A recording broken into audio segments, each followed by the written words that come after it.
dulunya juga saya ada, dan beliau sekarang Pak Felix Wanggai masih di Bangka Belitung mendampingi Pak Presiden dalam rangka kawasan ekonomi khusus juga.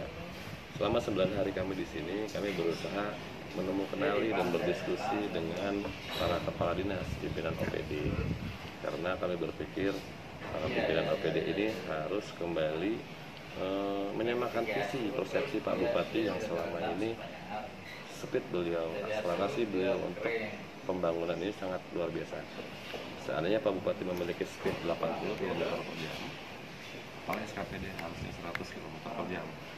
Dan dinas-dinas kabit-kabit ini, kepala bidang harus punya speed yang lebih cepat, 120 derajat. Nah, ini yang kita berusaha bangkitkan kembali, bagaimana menyamakan persepsi. Kita punya dua potensi, pariwisata dan kelautan perikanan. Kita semua tahu bahwa pariwisata dan perikanan salah satu modal dasar kita untuk membangun, untuk bagaimana menghasilkan peningkatan kesejahteraan masyarakat yang pada akhirnya adalah uang.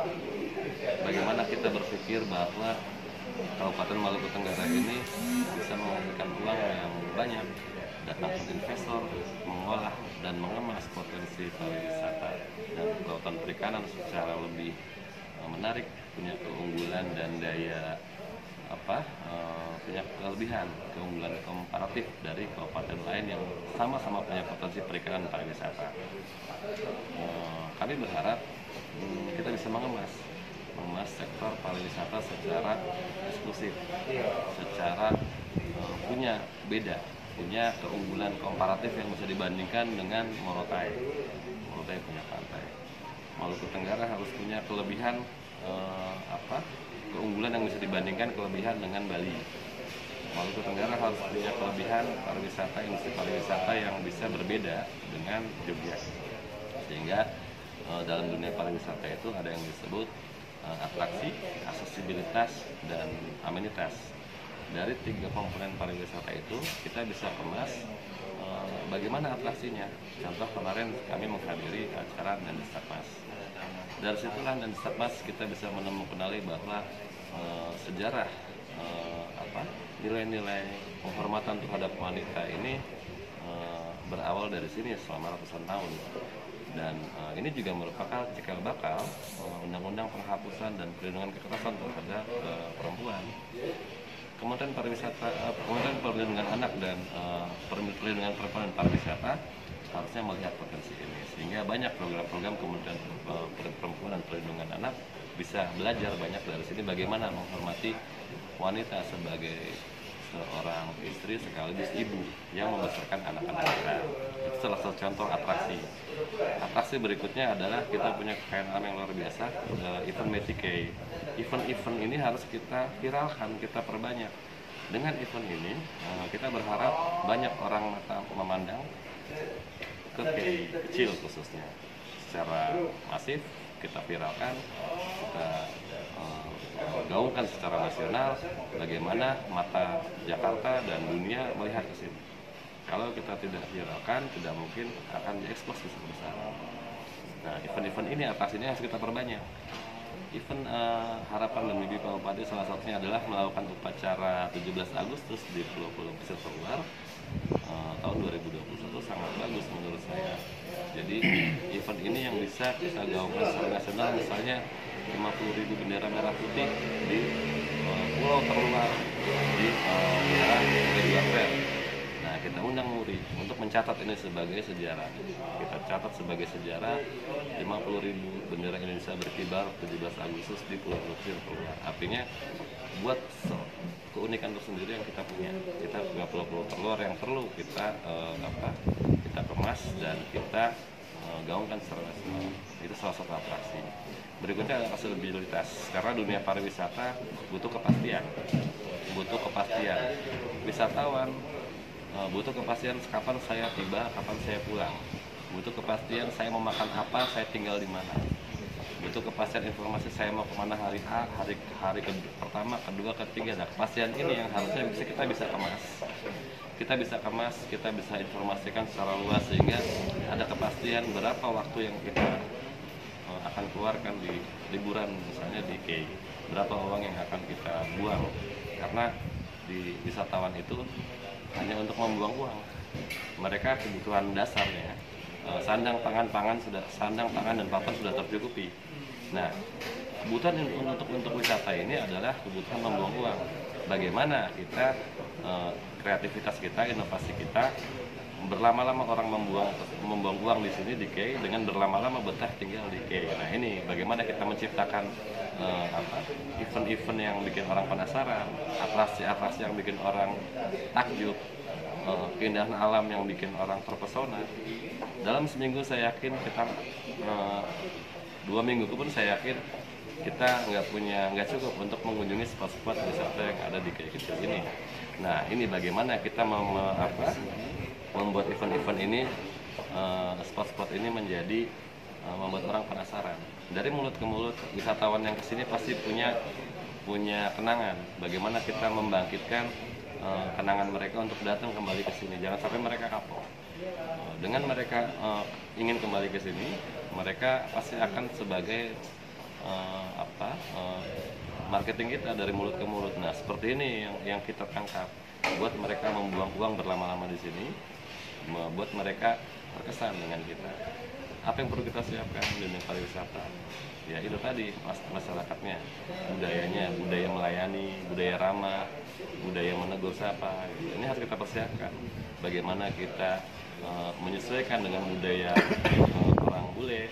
Misalnya, kalau kita mencanangkan kita wisata minat khusus yang high class, yang eksklusif, artinya bukan mass tourism yang semua orang bisa hadir datang ke sini. Kalau kebanyakan orang hadir ke Key, nanti kita terlanjur kumuh, banyak sampah di mana-mana, image-nya menjadi buruk. Kafe-kafe di sepanjang pantai menjadi kafe remang-remang. Nah, ini yang harus kita jaga, karena nilai-nilai kita menghormati norma-norma dan etika itu juga sudah ratusan tahun kita punya. Nah, ini bagaimana adik-adik kita paham bahwa kita butuh potensi kita pariwisata. Nah, kemudian dari sisi perikanan, kita semua tahu bahwa potensi kita ikan luar biasa besar. Wisatawan datang ke sini pasti butuh makan ikan. Program nasional Maluku sebagai lumbung ikan nasional juga harus kita tangkap. Bagaimana kita menyediakan pasokan ikan, bagaimana kita menyediakan bahan makanan saat mereka liburan di sini, kita bagaimana menyediakan daging, apapun selera mereka kita siapkan di sini dengan standar yang mungkin standar internasional, sehingga SDM-nya harus kita persiapkan. Jangan sampai adik-adik kita, lulusan-lulusan ini sebagai penonton, mereka harus sebagai pelaku. Bagaimana skill-skill adik-adik kita ditingkatkan, mulai dari misalnya keahlian memasak, keahlian table manner, menyajikan makanan dan minuman ke dalam restoran misalnya, bagaimana bertegur sapa. Nah, ini menjadi penting buat kita karena adik-adik inilah penerus kita. Kita yang sudah tua-tua ya mungkin hanya bisa menonton. Kemudian dari sisi infrastruktur, kami berharap dua sektor ini, kelautan perikanan dan pariwisata, menjadi unggulan. Kami berharap anggaran yang paling besar itu di dua sektor unggulan ini dari setiap APBD tahun ke tahun. Karena apa? Artinya adalah semua sektor mendukung dua sektor ini. Perhubungan mendukung akses menuju jalur destinasi wisata. Perhubungan mendukung akses menuju pusat-pusat penangkapan ikan PPI. Nah, ini harus kita tata. Kementerian Pendidikan harus mendampingi muatan lokal, bagaimana menciptakan mengedukasi muatan lokal, bagaimana sejarah-sejarah kita sejak zaman dahulu. Nah, ini harus kita siapkan dari sekarang. Dinas Pemberdayaan Masyarakat Desa, bagaimana melakukan pendampingan terhadap masyarakat desa yang welcome budayanya terhadap wisatawan. Nah, ini yang perlu kita siapkan. Jadi dana desa itu lebih produktif. Dana OHOI atau dana desa yang jumlahnya rata-rata 1 tahun 1 miliar 1 tahun, ini langkah baiknya dipergunakan untuk kegiatan yang produktif dalam rangka menunjang pariwisata dan perikanan.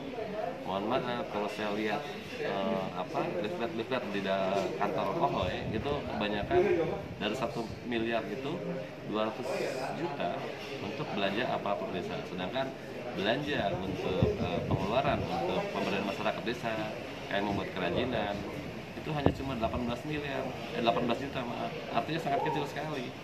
Dana desa atau dana OHO itu kan dikucurkan, digulirkan dalam rangka pendudayaan ekonomi masyarakat, bukan untuk sifatnya konsumtif, operasional aparat OHO. Nah, ini yang harusnya Dinas Pemberdayaan Masyarakat Desa berpikir kreatif, bersinergi dengan Dinas Pariwisata, bagaimana dana desa itu bisa menjadi penggerak perekonomian masyarakat.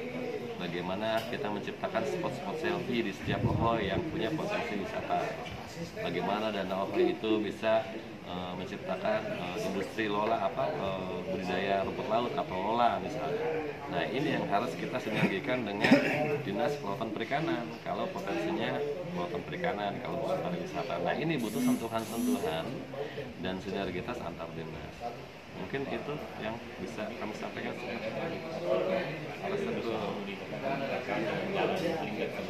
Ya, terkait dengan lingkar kaya besar, saya berharap dengan terbangunnya jalan lingkar kaya besar sesuai dengan amanat peraturan Presiden nomor 18 tahun 2020 tentang rencana pembangunan jangka menengah nasional 2020-2024, saya berharap akan terbangun pusat-pusat pertumbuhan ekonomi baru, akan terbangun pusat-pusat permukiman baru, akan bergeraknya mobilitas manusia dan barang serta jasa di sekitar kaya besar yang selama ini tertinggal, selama puluhan tahun tertinggal, aksesibilitasnya juga sulit, sehingga kami berharap pusat-pusat pertumbuhan ekonomi itu akan muncul di sepanjang koridor Trans Kaya Besar. Terkait dengan potensi lainnya seperti taman nasional, kita punya kelapa, kopra, nah itu akan terangkut keluar, itu akan meningkatkan nilai tambah. Kita semua tahu bahwa produk unggulan selain kelautan perikanan dan pariwisata adalah kelapa. Bagaimana kita membuat industri kelapa berskala internasional, bahkan kebutuhan Jerman terhadap kelapa itu santan khususnya sangat tinggi sekali. Nah, ini harus kita bisa tangkap bagaimana membangun pusat industri olahan hasil kelapa di sini. Kita punya lahan yang luas, kita punya petani yang sudah dari turun temurun melakukan budidaya kelapa.